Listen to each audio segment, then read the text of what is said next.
This riff is by Blur and it's called Song 2. One of those instantly recognisable cool little rhythm parts they came up with for this song. Now I'll go through explain to you how it works and then show you how to play it on the guitar. Now up here I've got a bit of information that'll hopefully make sense to you. Now I've written up here an A major scale. Starting on A is our tonic and it goes A, B, C sharp, D, E, F sharp, G sharp, A. Remember that's just tone, tone, semitone, tone, tone, tone, semitone. This song's actually in the relative minor in F sharp minor, which means start on the 6th of the scale. And you can see the scale would be F sharp would be the 1.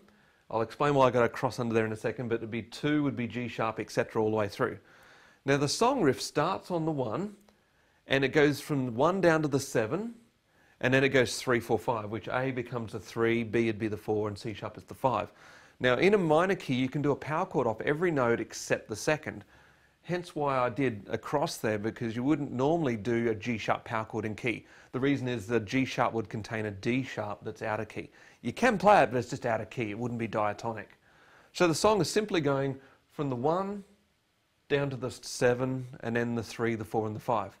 Now under here I've written out the rhythm with a bit of my scratchings here. Hopefully this makes a bit of sense to you. So I'll explain to you what this is.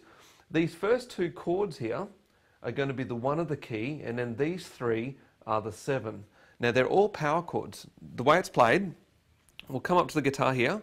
Now the F sharp is on the 9th fret of the 5th string, and the power chord I want to play is going to be that plus the 11th fret of the 4th and 3rd string. So I get an F sharp power chord. Now when I play that, I'm muting these strings underneath here, and I'm muting this 6th string by the positioning of my fingers. So I can basically strum that whole thing and only hear those 3 notes.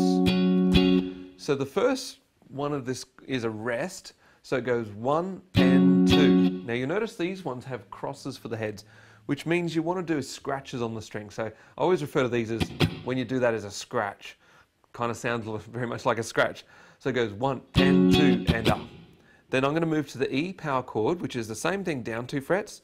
So I'm on the 7th fret of the 5th string, and then the other ones move correspondingly. That's on the 9th fret of the 4th and 3rd.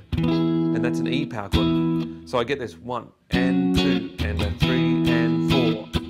And then I've got 2 more here. This would be counted 4 and a. So rhythmically it's rest and 2 and a 3 and 4 and a. Now the second bar is all quavers, and the 3 power chords here, this goes A, B, C sharp. And you'll notice the tie here, meaning we're going to leave a gap where the 3rd beat would be. Then you've got these 3 power chords here. Now they all are C sharp power chords. So you can think of it from the key, it's just 3, 4 and 5. Now the way they're played, if there's my 1, my 7, I'm going to come down a string. Now the power chord is a bit different here because of the tuning difference on the 2nd and 3rd string. So the shape for the power chord is I want my first finger on that 7th fret 4th string.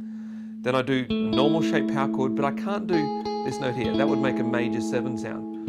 I want to put my 4th finger to get this 1, 5 and 1 of the scale there.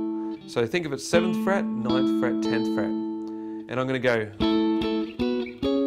and I'm just moving up a tone between each one, because in the scale here, remember that's a tone and a tone there.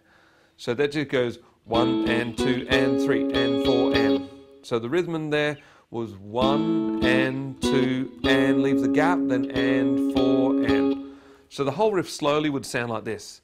It'd go 1, 2, 3, 4, 1, 2, 3, 4, and then repeat.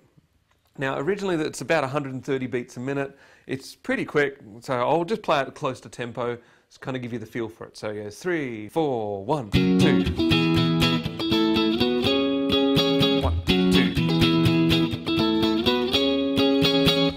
So that's the idea. Whack some distortion on your guitar, have a lot of fun with that one. Very cool riff. So just to quickly recap, that was the rhythm. If that doesn't make sense to you, head over to my website. There's lots of training videos on how to read semiquavers and count those rhythms out. And then it's from the F sharp minor scale. It's really just built from the 1 down to the 7, and then it goes 3, 4 and 5 with the power chords. And then repeat it over and over, and that's a great fun song to have a go at. Hope you enjoyed that.